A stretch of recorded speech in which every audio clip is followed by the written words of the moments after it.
नमस्कार विद्यार्थियों। जैसा कि आपको विदित है, हम नीति शतकम का अध्ययन कर रहे थे। नीति शतकम महाकवि भर्तृहरि द्वारा रचित है।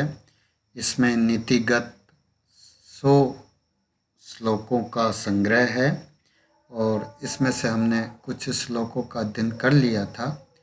नेक्स्ट श्लोक देखिए। वरम पक्षच्छेदः स मद मघवन मुक्त कुलिशः प्रहारै उद्गच्छत् बहलत दहनो उद्गार गुरुभि तुषार आद्रेः सूनोरः पितरी क्लेश विवशे न चासौ संपातः पैसी पैसाम पत्युरुचितः।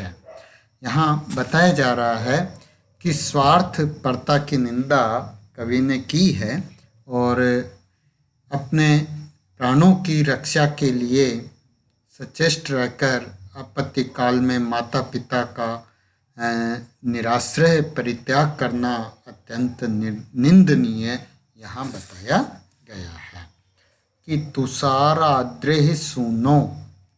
तुषाराद्र यानी हिमालय, हिमालय पुत्र, हिमालय के पुत्र। सुनो, पुत्र यानी मैनाक पर्वत जो है का उद्गच्छत बहल दहन उद्गार गुरु भी, निकलते हुए प्रचंड अग्नि की ज्वालाओं से भयंकर। उद्गच्छत बहल दहन उद्गार गुरु भी यानी निकलते हुए प्रचंड अग्नि की ज्वालाओं से भयंकर। स मद मघवन मुक्त कुलिश प्रहारहि, उन्मत्त इंद्र के द्वारा फेंके गए वज्र के प्रहारों से। पक्षच्छेदः, पंखों का कट जाना, वरम श्रेष्ठ है, उचित है, किंतु यह आश्चर्य है कि पिता के क्लेश विवश है यानी संकट के समय। पैसाम पत्युहु, जलों के स्वामी यानी समुद्र के, पैसी जल में, असौ संपातः न च उचित, उसका छिप जाना उचित नहीं है।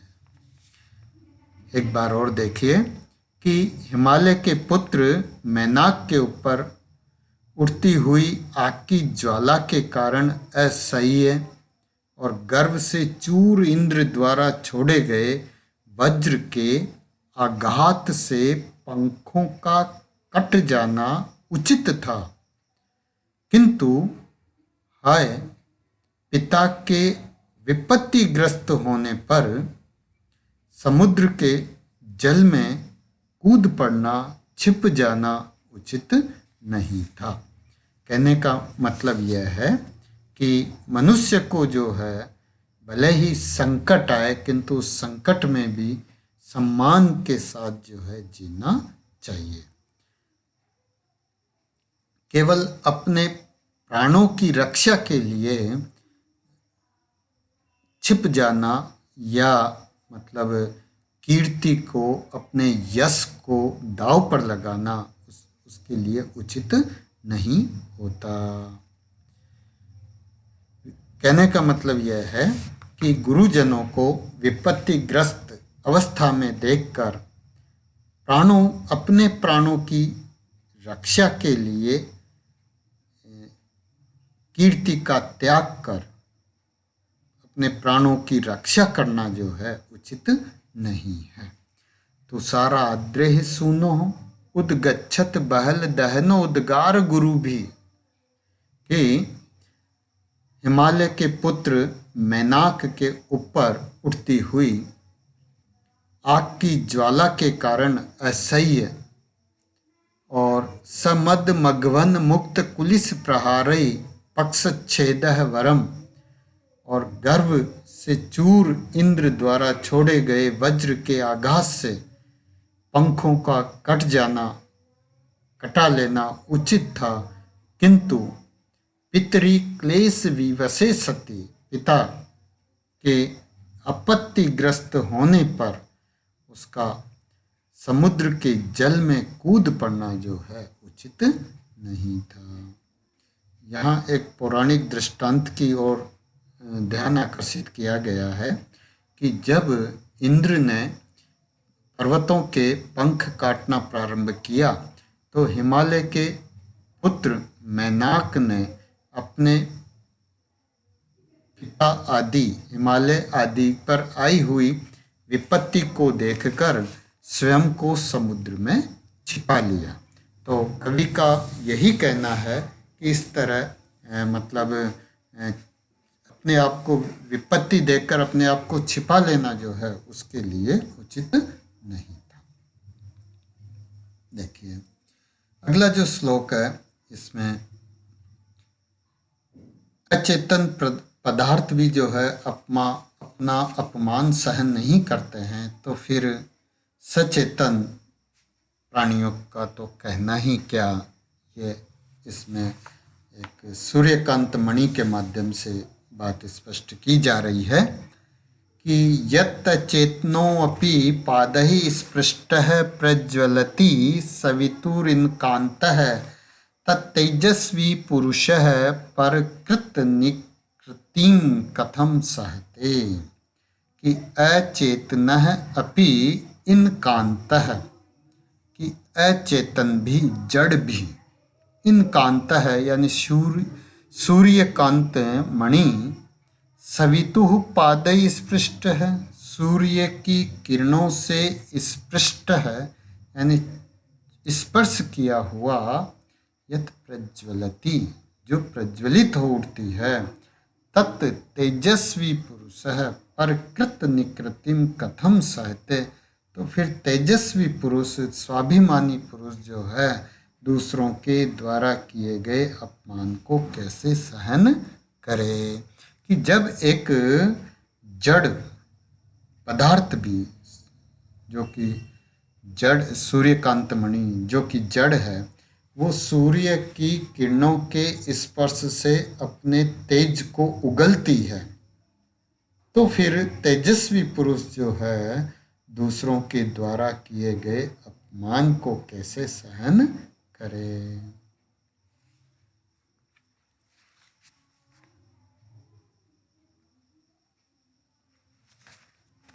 नेक्स्ट श्लोक में भी तेजस्विता का प्रभाव ही बताया जा रहा है। सिंह शिशुरपि निपतति मद मलिन कपोल भित्तिषु गजेषु प्रकृतियं सत्वताम न खलु वयः तेजसो हेतु।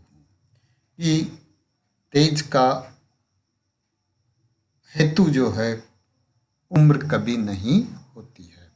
यही बात यहाँ बताई जा रही है कि शिशुः अपि सिंहः, सिंहः शिशुरपि, सिंह शिशु भी, सिंह का बच्चा भी, सिंह शिशु होते हुए भी, मद मलिन कपोल भित्तिषु गजेषु निपतति, मद से मलिन गंड स्थल वाले हाथियों पर आक्रमण करता है। सिंह का बच्चा होते हुए भी मद से मलिन गंड स्थल वाले गज पर हाथी पर जो है आक्रमण करता है। सत्ववताम इयं प्रकृति, यह तो स्वाभिमानियों का स्वभाव ही होता है। कि वयः तेज से हेतु न, कि उम्र जो है तेज का कारण नहीं होती है। जो स्वाभिमानी है वो उम्र में भले ही छोटा क्यों ना हो किंतु फिर भी वो अपने स्वाभिमान के साथ कहीं समझौता नहीं करता है। शेर बच्चा होने पर भी जो है छोटे मोटे जीव जंतु पर आक्रमण नहीं करता, वो तो मदमस्त हाथी पर ही आक्रमण करता है क्योंकि अवस्था तेजस्विता का कारण नहीं होती है। नेक्स्ट श्लोक देखिए। जाति यातु रसातलम गुण गण गणः तस्यपि अधो गच्छता शीलम शेल तटात पततो अभिजन संदहताम वहिन्या शौर्येण वेरिणी वज्रम आशु निपततु अर्थो अस्तु नः केवलम येनेकेन विना गुणाः तृण लव प्रायः समस्ता इमे। कि धन के बिना मानव के सभी गुण जो है तृणवत तुच्छ होते हैं। इसी बात को यहाँ स्पष्ट करते हुए कवि भर्तरी जो है धन की महिमा का गुणगान कर रहे हैं कि जाति ही रसातलम यातु, कि जाति जो है रसातल को चली जाए। गुण गण है तस्य अपि अधः गच्छतात, और गुणों का समूह जो है उस रसातल से भी नीचे चला जाए। शीलम शेल तटात पततु, और जो शील है, शील का मतलब है सदाचार है, वो पर्वत के शिखर से जो है गिर जाए। और अभिजन वहिन्या संदह्यताम, और अभिजनता जो है कुलीनता है वो अग्नि में जल जाए। शौर्य वेरिणी आशु वज्रम निपततु, और शौर्य वेरिणी आशु शत्रुता पर, आशु यानी शीघ्र ही वज्रम निपततु वज्र गिर जाए। और किंतु अर्थ है न केवलम अस्तु, किंतु हमारे पास धन होना चाहिए। क्यों होना चाहिए? येन एकेन विना, जिस एक के बिना में समस्तः गुणाः, ये सारे गुण जो है तृण लव प्रायः भवन्ति, इनके के समान होते हैं, तुच्छ होते हैं। अगर धन नहीं है तो, अगर अर्थ नहीं है तो ये सारे गुण जो है तुच्छ होंगे। जाति ही रसातलम यातु, जाति रसातल को चली जाए। गुण गण है तस्य अपि अधः गच्छतात, और गुणों का समूह जो है उससे भी नीचा चला जाए। शील शेल तटात पततु, और सदाचार जो है उच्च पर्वत के शिखर से गिर जाए, वो भी भले ही नष्ट हो जाए। अभिजन वहिना संदह्यताम, और कुलीनता अग्नि में जलकर नष्ट हो जाए। शौर्य वेरिणी आशु वज्रम निपततु, और शौर्य पराक्रम और वेरिणी दुश्मनी पर जो है क्या हो, पराक्रम रूप शत्रु पर वज्र शीघ्र गिर जाए। अर्थ है न केवलम अस्तु, किंतु हमारे पास धन रहे, धन बचा रहे। येन एकेन विना, जिस एक के बिना, इमे समस्तः गुणाः तृण लव प्रायः भवन्ति, ये सारे गुण जो है तिनके के समान होते हैं। धन्यवाद।